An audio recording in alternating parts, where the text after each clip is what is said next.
wait a second. I just came up with a way better idea.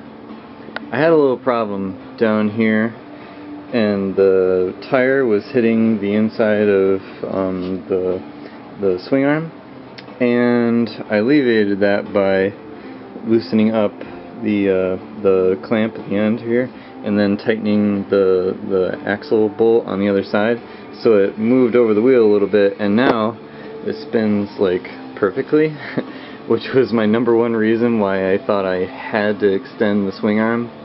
And in the essence of making things simpler than harder, I decided to make a split decision and not extend the drive shaft. I decided it's been done. The freaking thing is already extra, like, 1.5 feet long because I made the freaking chopper front end.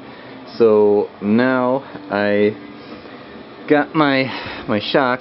It would mount just about up there at about 11 inches, and it puts the ideal, if I get it out to about here, that's about 7 inches, or 9 inches rather, and that would give me way less pressure on it, and I think that's what it's going to take on the spring. I tried to mount it on the other bike, and it was a terrible idea. It almost bottomed out. I had it up on my floor jack, thankfully, and it didn't freaking crash or whatever. So now I'm just going to bob it out normal, and I'll worry about fitting the seat on it later. You know, I don't need to set all low.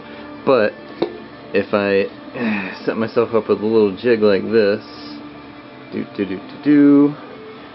imaginary shock mount kind of hovering above space, and put a little block there. That's hard to do with one hand. Right there. That would be where it needs to be. That puts it up, I think, 9 inches. So I'll make a little, I have to cut some more of that crazy freaking cheap steel they got. They gave me a deal, that's why it's diamond plate. I don't really care if it's freaking diamond plate or whatever.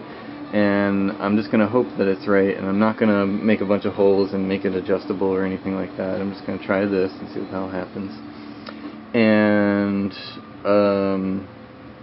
so I'm going to cut, and this is not going to be out all the way out here. I'm just going to cut the pieces to be the shape and fit under there, and it's going to hold it out there.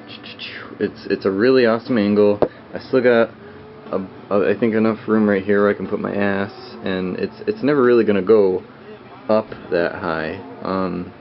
If it does, it'll hit the massive like chunk of whatever I put there that holds the pan of the tractor seat that I'm going to put on. But this means I don't have to worry about keeping this square. I don't have to worry about the drive shaft being wonky.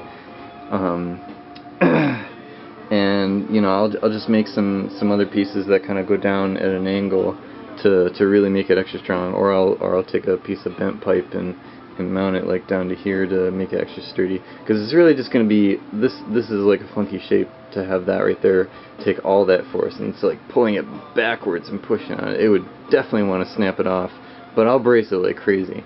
And yeah, executive decision, I'm going to simplify this a whole lot more and just hope that spring works. If it doesn't, I'll chop the whole damn thing off again and buy a better spring.